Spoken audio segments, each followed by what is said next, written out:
The sky over the English Channel on the 18th of August, 1940, burned with a violence that would forever mark it as hallowed ground in the annals of aerial warfare.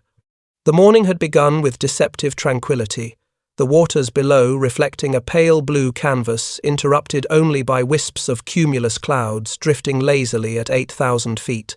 But by noon, that same sky would transform into a maelstrom of screaming engines, chattering machine guns, and the terrible beauty of combat between the most advanced fighting machines humanity had yet conceived. This was the day that would come to be known among historians and veterans alike as the hardest day of the Battle of Britain, a day when the Royal Air Force and the Luftwaffe would engage in what many consider the deadliest single day of air combat in the entire Second World War. The roots of this cataclysmic engagement stretched back months earlier to the fall of France in June 1940. Adolf Hitler's Wehrmacht had accomplished in 6 weeks what the Kaiser's armies had failed to achieve in 4 years of the Great War. France lay prostrate, Britain stood alone, and the English Channel represented the last barrier between Nazi Germany and complete domination of Western Europe. Hermann Göring, commander of the Luftwaffe and holder of the unique rank of Reichsmarschall, had assured his Führer that his air force would bring Britain to its knees.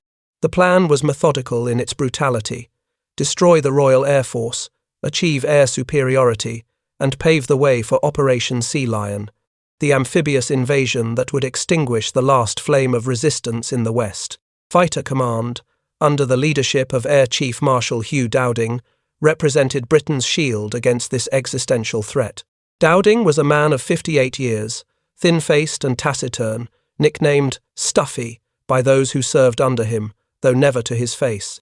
He understood with crystalline clarity that the coming battle would not be won through displays of individual heroism or grand gestures, but through careful husbandry of resources, intelligent use of technology, and the grim mathematics of attrition. He had at his disposal approximately 700 operational fighters divided into 52 squadrons spread across southern England.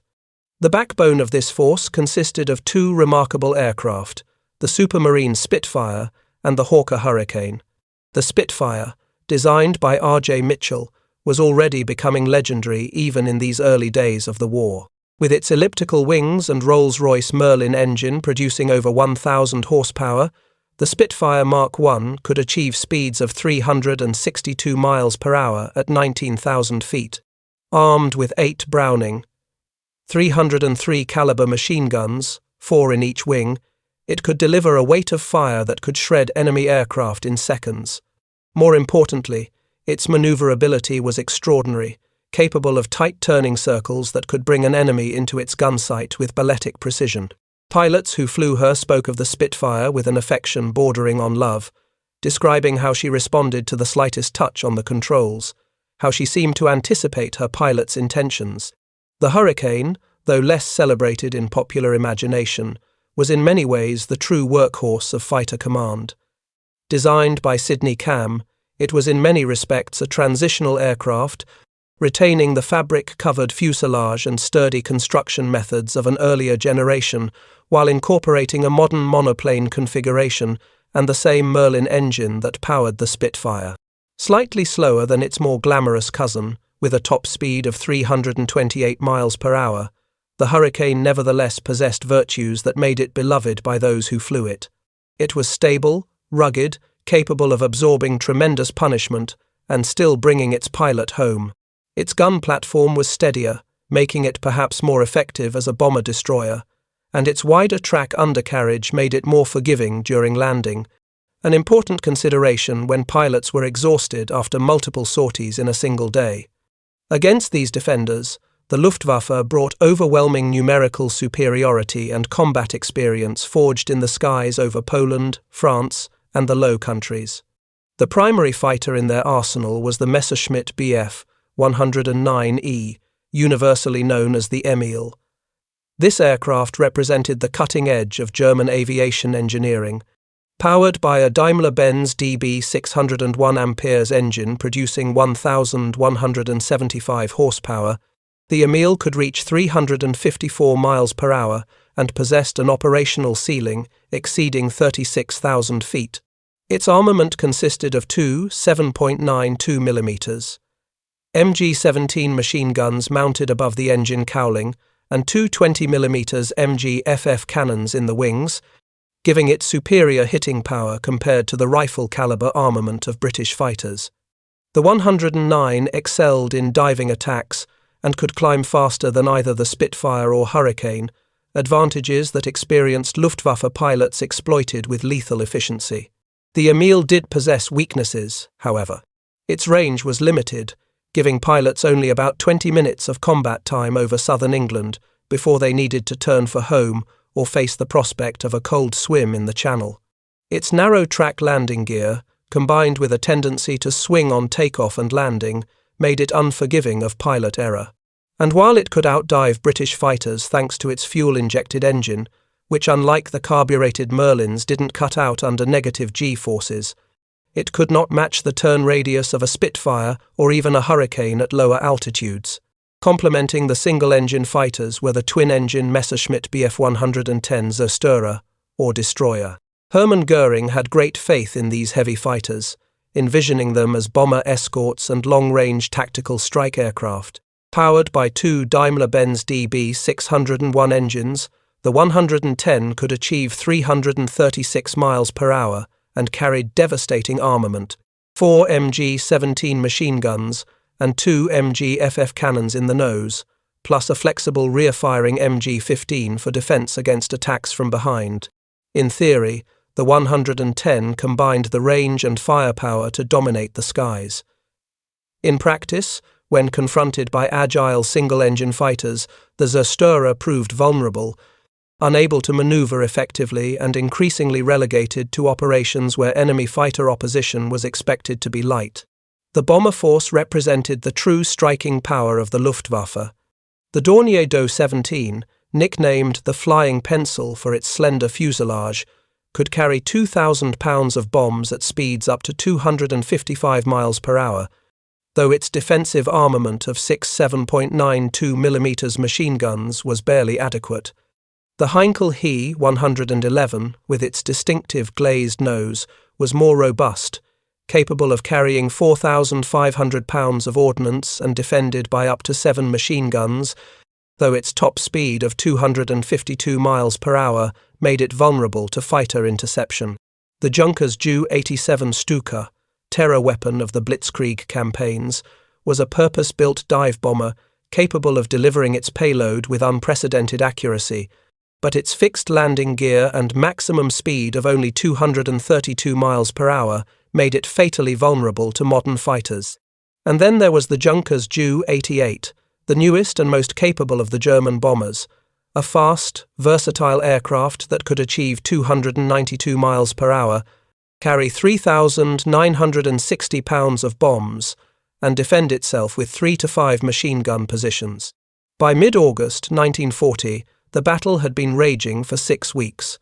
The Luftwaffe had begun with attacks on Channel convoys, then shifted to assault on coastal radar stations and forward airfields, and now was intensifying attacks on the sector stations and airfields that formed the backbone of Fighter Command's defensive system.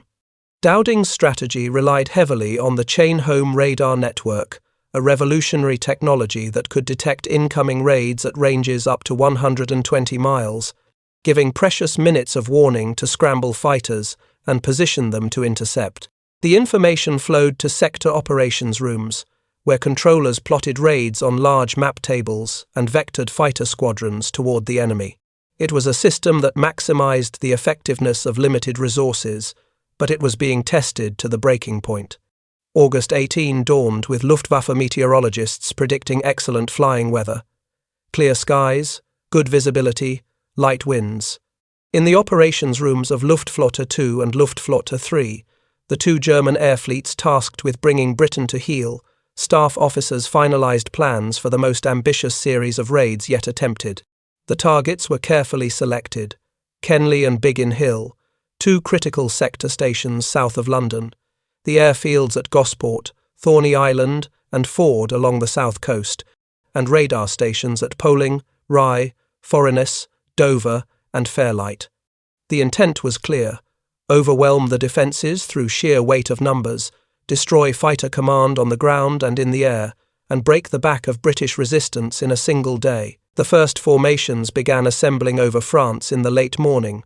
From airfields scattered across the Pas de Calais and Normandy, hundreds of aircraft took to the skies. The bombers formed up in tight defensive boxes, their pilots knowing that their survival depended on maintaining formation discipline so their collective defensive fire could ward off attacking fighters. Above, below, and to the sides, the fighter escorts wove protective patterns, their pilots scanning the sky with the constant awareness that death could arrive in the form of a diving Spitfire in the blink of an eye. Across the channel, the radar operators at the chain home stations watched their cathode ray tubes with growing alarm as the plots began to multiply.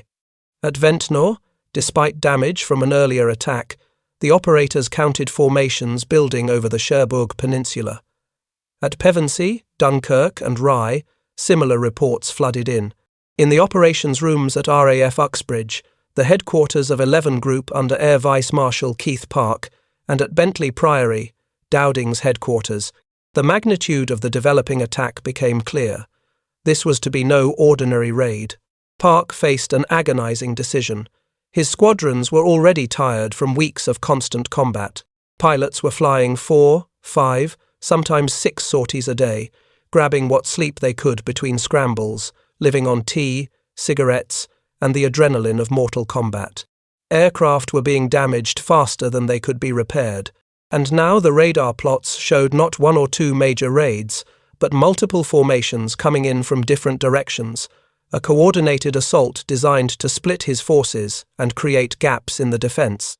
He began issuing orders, his voice calm and measured over the telephone despite the crisis unfolding on the plotting table before him. Squadrons from across the south of England received the call. Scramble. At RAF Kenley, one of the targeted sector stations south of London, Squadron Leader Tom Gleave of 253. Squadron was already in the air when the order came through to vector north toward an incoming raid. His Hurricane, serial number P3395, was one of 12 aircraft climbing hard toward 20,000 feet. The Merlin engine thundered reliably ahead of him, the familiar vibration transmitted through the control column to his hands. Gleave was 30 years old, a peacetime regular officer who had learned to fly in the biplane era and now found himself at the sharp end of the most technologically advanced conflict in history.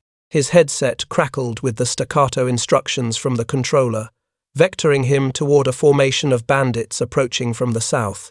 At 15,000 feet, Gleave spotted them, a formation of Dornier du 17 seconds, perhaps 24 aircraft in tight formation, their glazed noses glinting in the sunlight. Above them, stepped up in altitude like an inverted staircase, were the escorts. Messerschmitt 109 seconds, their angular profiles distinctive even at distance. Gleave felt his mouth go dry, his heart rate accelerate. Fear and excitement merged into a complex emotion that pilots of that era struggled to articulate but all understood. He pressed his transmit button. Tally-ho, bandits 12 o'clock high. Going in. The tactical doctrine of the day was embodied in the fighting area attack, a series of choreographed maneuvers developed in peacetime that assumed formations would have time to position themselves for coordinated assaults. Reality had quickly demonstrated the inadequacy of these neat, parade ground tactics. Combat was chaos, a swirling melee where survival depended on split-second decisions, situational awareness, and a combination of skill and luck. Gleave abandoned textbook procedures and led his squadron in a climbing attack toward the bombers, hoping to disrupt their formation before they could release their bombs on Kenley. The Messerschmitt pilots saw the Hurricanes coming and dove to intercept. Lieutenant Franz Dürr, flying with 2, JG-26, rolled his Emil inverted and pulled through into a nearly vertical dive, his eyes fixed on a Hurricane climbing toward the bombers. The fuel-injected Daimler-Benz engine sang at full throttle as the airspeed indicator unwound rapidly past 400 miles per hour. His thumb hovered over the firing button on his control column. The Hurricane grew larger in his Revy gun sight, the Pipper tracking slightly ahead to account for deflection. At 300 meters he fired, the 2 cowl-mounted machine guns and wing cannons hammering. tracer rounds arced toward the British fighter. Flying Officer Harold Maguire, Gleaves No. 2, saw the tracer whip past his canopy and instinctively broke left in a maximum rate turn, the G-forces crushing him down into his seat, vision greying at the edges. The Hurricane responded beautifully, turning inside the diving Messerschmitt. Maguire straightened out, spotted another 109 positioning for an attack on his wingman, and fired a quick burst, more in hope than expectation of hitting. The 8 Brownings fired in unison, and he saw his rounds going wide, a common problem given the convergence pattern of the Hurricane's guns. The engagement dissolved into a churning dogfight, spanning 10,000 feet of altitude and dozens of square miles of sky. Aircraft twisted and turned, dove and climbed, fired and evaded in a 3-dimensional ballet of death. The Dorniers pressed on toward Kenley, their crews maintaining formation discipline despite the terror of watching fighters slashing through their formations. The rear gunners fired long bursts at attackers, their single MG-15 machine guns woefully inadequate against fighters approaching at closing speeds exceeding 500 miles per hour. Flight Lieutenant Bob Stanford Tuck, leading 92 Squadron in Spitfires out of Biggin Hill, had been vectored to intercept a separate raid heading for his own airfield. At 22,000 feet, he led his 8 aircraft in a diving attack on a formation of Junkers due 88 seconds, escorted by Messerschmitt, 110 seconds. Tuck was already an ace with multiple confirmed victories, a natural pilot with uncanny shooting ability and a tactical mind that processed the chaos of aerial combat with computer-like efficiency. He selected a Ju 88 on the edge of the formation, lined up his approach to attack from the beam where the bomber's defensive fire was weakest, and opened fire at 200 yards. The Spitfire's 8 machine guns delivered approximately 160 rounds per second. Tuck's burst lasted 3 seconds, sending nearly 500 bullets toward the Junkers.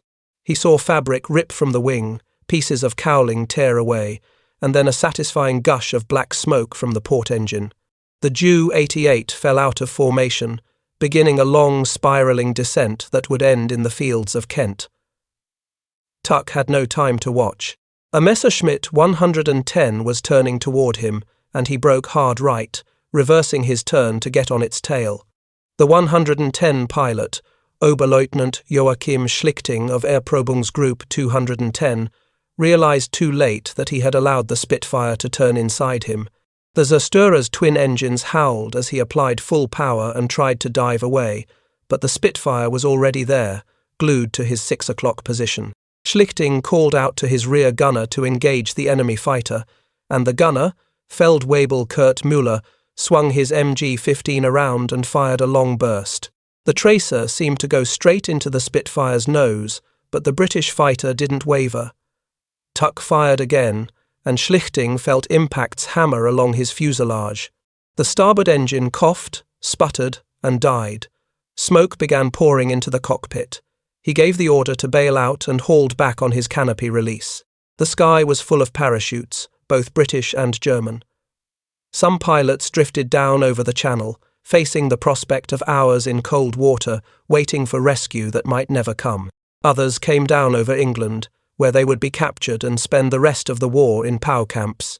Still others fell without parachutes, their aircraft too damaged or their altitude too low to permit escape, or simply too wounded to make the attempt. At Kenley, the raid succeeded in reaching its target. 9 Dorniers from Kampfgeschwader 76 swept over the airfield at low level, having approached beneath radar coverage and dropped their bombs in a devastating attack that cratered runways, destroyed several buildings, including one of the hangars, and killed or wounded dozens of ground personnel. Among the dead was squadron leader Tom Gleaves' flight mechanic, a 20-year-old fitter from Manchester who had been servicing a Hurricane when the bombs fell. The psychological impact on those who survived was profound. The airfield they had thought secure had been violated, proof that nowhere was truly safe. Simultaneously, a second wave of bombers hit the radar station at Poling. The chain home installation there was a collection of distinctive steel towers, 360 feet tall, strung with antenna arrays that sent out radio pulses and listened for their echoes. The bombers approached from the sea at medium altitude, the bombardiers hunched over their Lotfi 7 bomb sites, making minute adjustments for windage and airspeed. The bombs fell in a pattern that bracketed the station. Several towers took direct hits and collapsed in twisted heaps of metal. The operations block was demolished. Power cables were severed. Within minutes, a station that had been providing crucial early warning was knocked off the air. The scale of the engagement continued to expand throughout the afternoon. Fresh Luftwaffe formations crossed the coast at intervals designed to keep Fighter Command scrambling, to exhaust the British pilots and ground crews, to create windows of opportunity when local air superiority might be achieved. The German tactics showed increasing sophistication, with fighter sweeps preceding the bombers to draw up defending fighters, then second waves of bombers escorted by fresh fighters arriving when the defenders were low on fuel and ammunition. Squadron leader Peter Townsend, leading 85 Squadron from Croydon, found himself in precisely this predicament. His Hurricanes had tangled with 109 seconds over Maidstone, expending most of their ammunition and fuel in a running fight that had driven the German fighters back toward the coast. As his squadron reformed to return to base, his controller's voice crackled urgently in his headset. Large formation of bandits approaching Croydon. Vector 090. Buster. Buster meant maximum speed. Townsend looked at his fuel gauge and ammunition counters and made a quick calculation. They had perhaps 5 minutes of combat capability left. He acknowledged the vector and led his squadron toward the new threat. They intercepted a formation of Heinkel He 111 seconds at 12,000 feet, escorted by what seemed like an entire grouper of Messerschmitt 109 seconds. Townsend had no choice but to attack despite the overwhelming odds. "Going in," he called, and rolled into a diving attack toward the bombers. The 109 seconds reacted instantly, peeling off to engage the Hurricanes before they could reach the bombers. The resulting combat was brief and violent. Townsend got off a snapshot at a Heinkel, saw his rounds strike the greenhouse canopy, and then was forced to brake hard as a 109 attacked from above. His Hurricane shuddered as cannon shells struck the rear fuselage. He smelled glycol, saw the temperature gauge climbing rapidly. The Merlin engine was dying. Townsend managed to nurse his crippled Hurricane back toward Croydon, staying low to avoid further attention from enemy fighters. He could see the airfield ahead, but also saw bomb craters on the runway and buildings burning. The controller directed him to an emergency landing ground, but he never reached it. The engine seized completely, and he was forced to put the Hurricane down in a field near Sevenoaks. He walked away from the landing, bruised but uninjured, and within hours was back at his squadron, claiming another aircraft and preparing for the next scramble. Such resilience was characteristic of the RAF pilots during this period.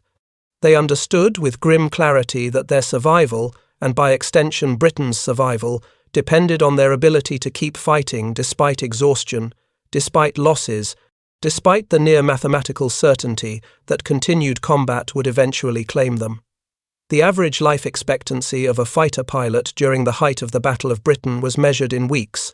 Some squadrons lost their entire complement of pilots within a month, the replacement pilots themselves becoming casualties before they had fully learned the names of their squadron mates. The Luftwaffe crews faced similar pressures, though the psychological burden differed in nature. For them, every mission meant crossing the Channel, fighting over enemy territory, and then having to run the gauntlet of British fighters again on the return journey, all while hoping their fuel would last. Bomber crews knew that their large, relatively slow aircraft were terribly vulnerable to fighter attack, and that their defensive armament was barely adequate. The Messerschmitt 109 pilots, though flying superior aircraft in many respects, were acutely aware of their limited fuel reserves. Many veterans spoke of the anxiety of watching the fuel gauge during combat over England, knowing that the difference between landing safely at home and ditching in the Channel could be measured in gallons. As the afternoon progressed, the pace of combat reached a crescendo. Fighter Command had thrown nearly 300 fighters into the battle, an extraordinary commitment that left vast swaths of Britain's airspace temporarily undefended. The gamble was that the Luftwaffe's main effort was concentrated on this massive raid, and that by committing everything available, the RAF could inflict sufficient losses to make the Germans reconsider their strategy. At Ford, a Fleet Air Arm airfield on the south coast, the raid arrived with devastating effect. 18 Junkers Ju-87 Stukas from Sturskampfgeschwader 77, escorted by Messerschmitt 109 seconds, screamed down from 8,000 feet in the Stuka's characteristic near-vertical dive. The pilots throttled back and deployed their dive brakes, the distinctive wailing of the Jericho trumpet sirens announcing their approach. Each Stuka carried a single 1,000-pound bomb beneath the fuselage, released at 2,000 feet before the pilot hauled back on the stick to pull out of the dive. The bombs fell with precision born of practice, impacting among the hangars and parked aircraft with catastrophic results. 28 aircraft were destroyed on the ground. Fuel and ammunition storage bunkers erupted in secondary explosions, and the airfield was rendered temporarily unusable. The Stuka crews, jubilant at their successful attack, reformed and began the flight back to France. They flew low over the Channel, their crews believing the worst was behind them. They were wrong. 3 Hurricanes from 43 Squadron, which had been scrambled late and missed the main raid, spotted the Stukas heading south and attacked with the fury of frustrated predators finally finding prey. The dive bombers, so deadly against ground targets, were helpless against determined fighter attack. Their maximum speed of 232 miles per hour meant the Hurricanes could position for attack almost at leisure. Their fixed landing gear created additional drag that made maneuvering difficult, and while they carried 2 forward-firing machine guns and 1 rear-facing gun operated by the radio operator, this armament was grossly inadequate. Flight Lieutenant Caesar Hull, a South African serving with 43 Squadron, selected a Stuka and positioned his Hurricane astern and slightly below, where the rear gunner's field of fire was masked by the aircraft's tail. He fired a long burst, seeing his rounds tear into the Junker's belly and wing root. Smoke erupted, and the Stuka rolled onto its back and plunged into the Channel. Hull immediately shifted to another target. In the span of 15 minutes, the Hurricanes shot down 6 Stukas and damaged 3 more, a massacre that reinforced the growing realization within the Luftwaffe that the Ju-87, despite its psychological impact and accuracy, was obsolete as a weapon against prepared defenses. The human cost of the day's fighting was staggering. As evening approached and the raids finally ceased, both sides began tallying their losses. Fighter Command had lost 36 aircraft in combat, with 9 more damaged beyond economical repair. Of the pilots, 10 had been killed and 18 wounded, some of whom would never fly again due to the severity of their injuries. These numbers, while painful, were sustainable. The training pipeline was producing new pilots, and the aircraft factories, operating around the clock, were replacing lost fighters. The Luftwaffe's losses were more severe and, critically, less sustainable. They had lost 69 aircraft destroyed and another 31 damaged, with approximately 120 aircrew killed, captured, or missing. The bomber losses were particularly concerning. 22 Dorniers, Heinkels, and Junkers had failed to return, each taking with it 4 or 5 highly trained crew members. These men represented thousands of hours of training and irreplaceable combat experience. The fighter losses were also troubling, as they suggested that the vaunted Messerschmitt 109, despite its technical superiority in several performance parameters, was not achieving the dominance that Luftwaffe doctrine had assumed. In the operations rooms and pilots' messes on both sides of the Channel, men tried to process what they had endured. The British pilots, many of them barely into their 20s, sat in worn leather chairs, nursing pints of bitter or cups of tea, staring at nothing in particular. They were too exhausted for the usual banter and storytelling. Empty chairs represented friends and squadron mates who would not return, men with whom they had shared breakfast just that morning and who were now dead or horribly burned or captured. The survivors knew that tomorrow would bring more of the same, that the fighting was far from over, that many of them would join the ranks of the fallen before the battle's conclusion. The German crews experienced similar emotions, tinged with growing disillusionment. The propaganda had promised them that the RAF was on its last legs, that one more massive blow would finish British resistance. Yet the sky had been full of British fighters, aggressive and skillful, and many German formations had been savaged before reaching their targets. The losses were mounting, and there seemed to be no end in sight. Some crew members began expressing doubts, carefully and quietly, about whether the Luftwaffe could actually achieve air superiority over Britain as long as the RAF kept fighting with such determination. The tactical lessons from the day's combat were many and would influence aerial warfare for the remainder of the conflict. The vulnerability of the Ju-87 Stuka was conclusively demonstrated, and its use over Britain was drastically curtailed thereafter. The Messerschmitt 110, which had performed poorly in combat against single-engine fighters, was increasingly withdrawn from daylight escort duties. The value of radar and ground-controlled interception had been proven. Despite being overwhelmed by the sheer number of raids, the system had functioned well enough to position defending fighters to intercept most of the major formations. The importance of pilot experience and tactical acumen had been reinforced.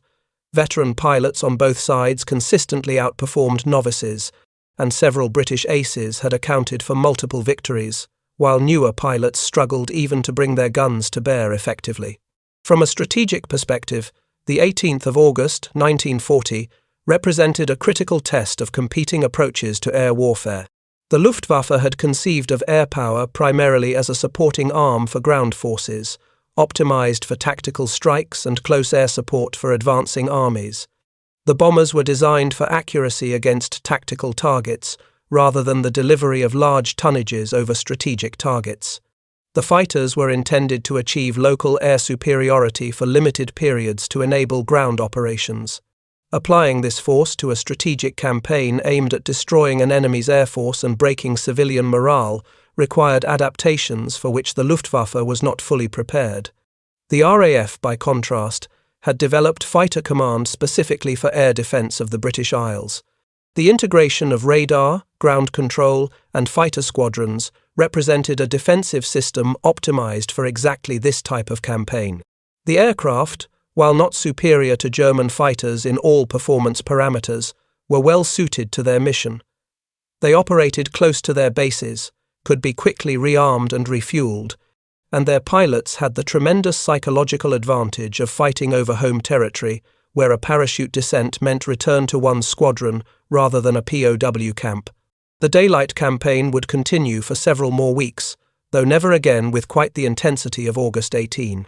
The Luftwaffe would gradually shift tactics, focusing increasingly on London in an attempt to draw up the remaining RAF fighters for a climactic battle of annihilation.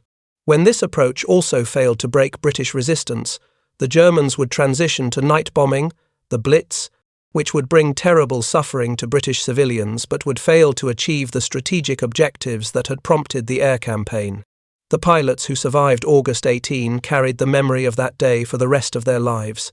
Many wrote memoirs or gave interviews decades later, and their accounts convey the intensity of the experience with remarkable consistency.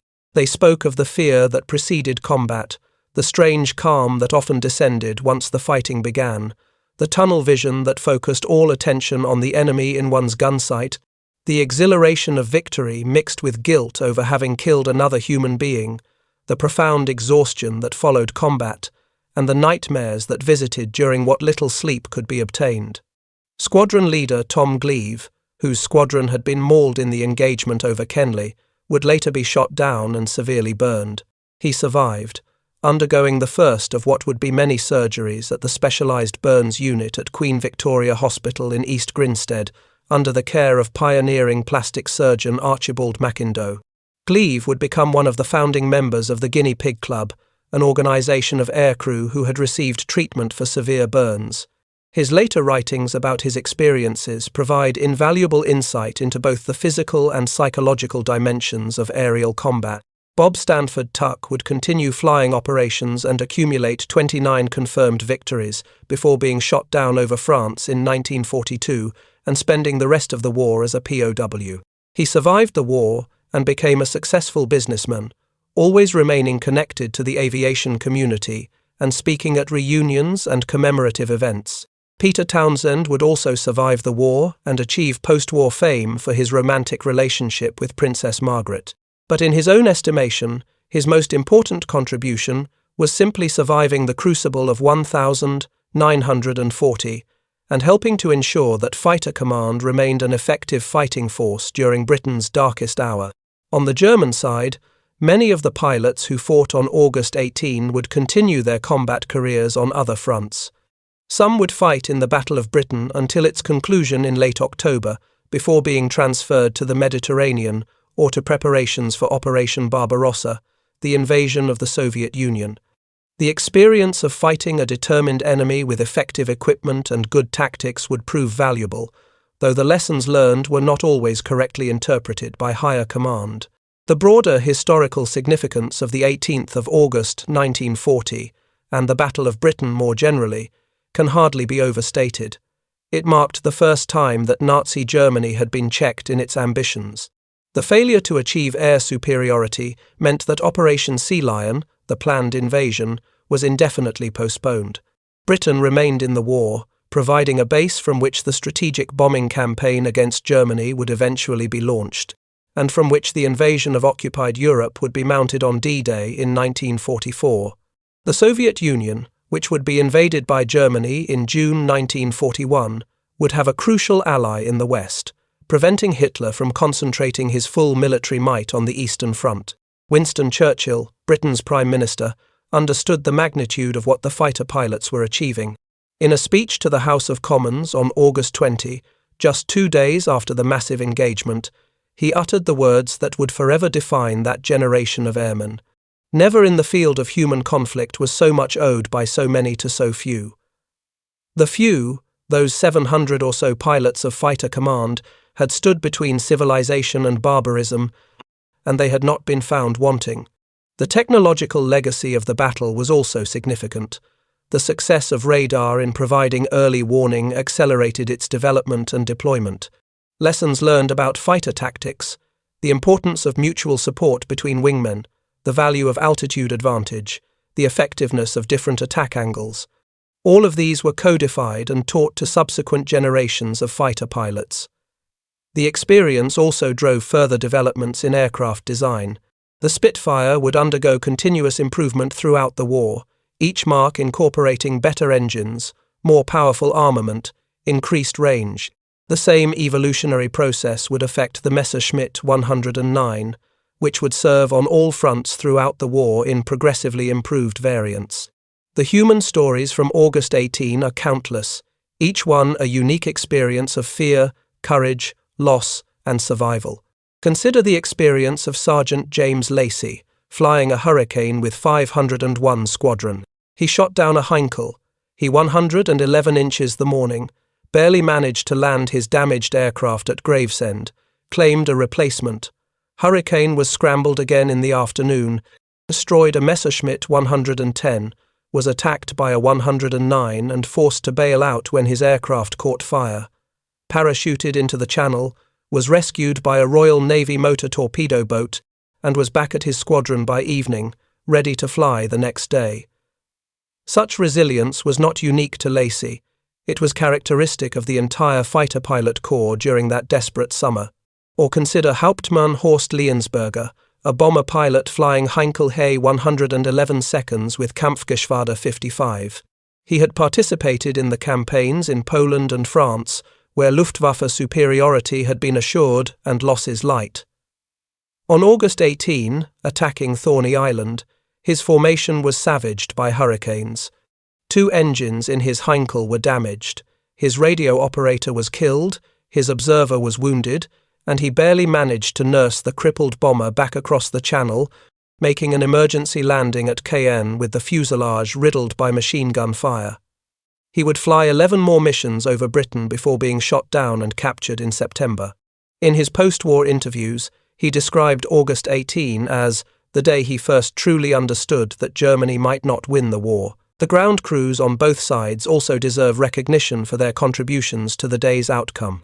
At British airfields, mechanics and fitters worked frantically to repair damaged aircraft, refuel and rearm those returning from combat, and keep as many fighters operational as possible. They worked in the open, vulnerable to air attack, as demonstrated by the raids on Kenley and other airfields. Many were killed or injured, yet the work continued. Similarly, German ground crews at airfields in France and the Low Countries worked through the day and night to prepare aircraft for the next day's operations, repairing battle damage, replacing engines, patching bullet holes, knowing that the machines they serviced would be risking destruction the following day. The intelligence war also played a crucial role. RAF intelligence officers interrogated captured German aircrew, examined wreckage of shot-down aircraft, and analysed combat reports to build a picture of Luftwaffe tactics, capabilities, and intentions. This information flowed back to higher commands and influenced tactical decisions. German intelligence efforts were less successful, consistently overestimating the damage inflicted on fighter command and underestimating British industrial production of replacement aircraft. These intelligence failures contributed to strategic miscalculations about how close the RAF was to collapse. Weather also played a significant role, often overlooked in accounts focused purely on the combat. The clear skies and good visibility on August 18 enabled the massive raids, but weather would often intervene to prevent or disrupt operations. Both sides struggled with accurate weather forecasting, particularly the Germans, who lacked comprehensive meteorological data from over the Atlantic. Poor weather could provide fighter command with desperately needed respite, allowing damaged airfields to be repaired, exhausted pilots to rest, and replacement aircraft to be delivered from factories and maintenance units. The medical services faced overwhelming challenges. Pilots who bailed out or crashed suffered a range of injuries, from relatively minor cuts and bruises to catastrophic burns, fractures, and internal injuries.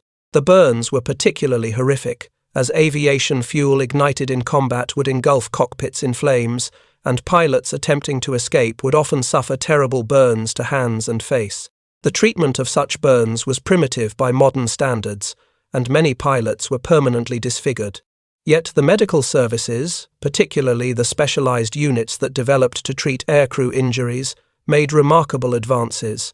Techniques developed during the Battle of Britain would save countless lives throughout the remainder of the war. The psychological impact on the British civilian population should also be considered. People in southern England could see the contrails of combat high overhead, could hear the sounds of engines and gunfire, could watch aircraft plummet from the sky, trailing smoke and flame. Crashed aircraft, British and German, littered fields and streets. The population understood viscerally that they were on the front lines, that the battle raging overhead was for their survival. This created a bond between the fighter pilots and the civilians that was qualitatively different from the relationship between armed forces and population in earlier conflicts. The pilots were not distant figures fighting in some foreign land. They were visible guardians whose struggle could be witnessed daily. As darkness fell on the 18th of August, 1940, the exhausted survivors on both sides tried to rest, knowing that the battle would resume the next day. In the dispersal huts and crew rooms, pilots tried to sleep, sitting in chairs or sprawled on cots, their sleep-deprived minds struggling to process the day's events. Some wrote letters to families or girlfriends, carefully worded to provide reassurance while revealing nothing of the terror and violence they had experienced. Others simply stared at nothing, too tired even to sleep. In hospitals and aid stations, medical personnel worked through the night, treating the wounded. Surgeons operated on shattered limbs and burned tissue. Nurses administered morphine and changed dressings and offered what comfort they could to young men who had been whole that morning and were now maimed for life. Some of the wounded would recover and return to flying. Others would be invalided out of the service, and some would die of their wounds despite the best efforts of the medical staff. At airfields across southern England and northern France, ground crews continued their work under arc lights. Aircraft were being repaired, engines changed, damaged components replaced. Armourers loaded belts of ammunition and tested gun mechanisms. Fuel bowsers topped off tanks. By dawn, as many aircraft as possible needed to be ready for operations because the battle would continue, and there was no respite in sight. In the operations rooms, intelligence officers and planners analysed the day's results. The British had a clearer picture, as crashed German aircraft could be examined and their serial numbers and equipment catalogued. The Germans were forced to rely more heavily on crew reports, which tended to be wildly optimistic about enemy losses and damage inflicted. Both sides claimed more enemy aircraft destroyed than the other side had actually lost, a pattern that would persist throughout the war. Accurate assessment of battle damage was extraordinarily difficult in the chaos of high-speed aerial combat. The strategic calculations proceeding from the day's combat differed markedly between the two sides. For the British, the fact that Fighter Command had survived the most intense day of combat yet experienced was reason for cautious optimism. They had lost pilots and aircraft, but not at a rate that threatened the force's viability. The sector stations, despite being attacked, remained operational. The radar network, though damaged, was being repaired. Most critically, the will to continue fighting remained unshaken. Dowding and his senior commanders knew that time was on Britain's side. Each week that passed took the calendar closer to autumn, when weather would increasingly prevent large-scale air operations, and when the window for a cross-channel invasion would close for the year. For the Germans, the results were more troubling. They had thrown substantial forces into the battle and achieved some tactical successes, particularly the attacks on airfields like Ford and Kenley. But the RAF was clearly still a potent force, and German losses had been severe. The bombers could not operate over England in daylight without heavy fighter escort, and even with escort, they were suffering unacceptable losses. The Messerschmitt 109 seconds were achieving kills, but not at a rate that suggested imminent British collapse. And the limited range of the 109 remained a critical limitation that no amount of tactical innovation could fully overcome. In Berlin, in the Reich Chancellery, Adolf Hitler was growing impatient. He had expected his air force to make short work of the RAF, creating the conditions for invasion or British surrender. Neither was occurring. Increasingly, his attention was turning eastward, toward the Soviet Union, which he had always viewed as Germany's ultimate enemy. The failure to conclude the campaign in the West was becoming a strategic liability, leaving Germany vulnerable to a two-front war should he proceed with his long-planned invasion of the Soviet Union. Hermann Göring, for his part, was making bombastic pronouncements about imminent victory, even as his subordinates were providing increasingly pessimistic assessments. The Reichsmarschall was a World War I fighter ace and aviation enthusiast, but he was also a political creature more concerned with maintaining his position in the Nazi hierarchy than with objective military analysis.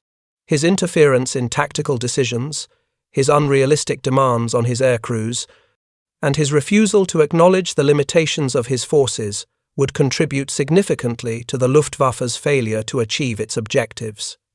As a new dawn broke on August 19, the weary pilots of both air forces prepared for another day of combat. The weather was less favourable, with clouds and intermittent rain limiting operations, providing a brief respite. But everyone knew that the battle was far from over. The fighting would continue through September and into October, with periods of intense combat alternating with days when weather prevented operations. The men who fought on the 18th of August 1940 were ordinary people thrust into extraordinary circumstances. They were the products of their respective cultures and military systems, yet they shared more in common with each other than with civilians who had never experienced combat. They knew the fear that preceded action, the strange clarity that often accompanied combat, the exhaustion that followed, and the deep bonds formed with those who shared the experience. They had looked death in the face and survived, though they knew that survival was temporary, that each mission might be their last. The legacy of that day extends far beyond the immediate tactical and strategic outcomes. It demonstrated that civilians and civilian infrastructure were now legitimate targets in total war, a grim precedent that would characterize the remainder of the conflict and influence military thinking to the present day. It showed that technology, while important, was not determinative.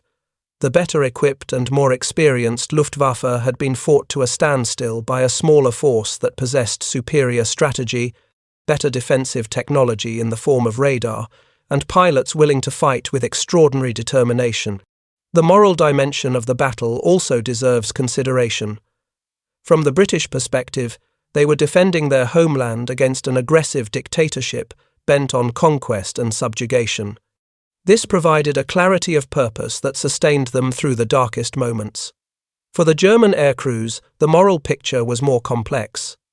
Many were fighting out of patriotism, loyalty to their comrades, or simply because they were ordered to do so. The nature of the Nazi regime and the ultimate consequences of its victory were not always apparent to individual servicemen focused on the immediate tasks of combat and survival. In the decades since the battle, historians have debated various aspects of the campaign. Could the Luftwaffe have won if it had pursued different tactics? What if the Germans had focused exclusively on radar stations or aircraft factories instead of shifting targets? What if they had developed a long-range fighter capable of escorting bombers throughout their missions over England? These counterfactuals are interesting but ultimately speculative.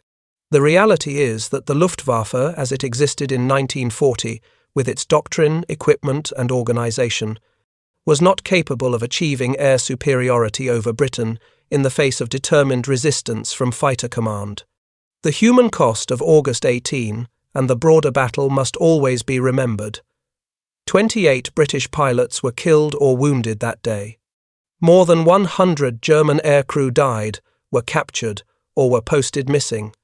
Each of these was an individual with hopes, dreams, families, and futures that were cut short or permanently altered by the violence of aerial combat. Behind each statistic was a human story of courage and fear, of skill and luck, of survival and loss. The technical excellence displayed by both sides is also worth noting. The aircraft of 1940 represented the pinnacle of piston engine fighter design at that moment in history. Within a few years, they would be superseded by more advanced designs, but in that summer, they embodied the state-of-the-art.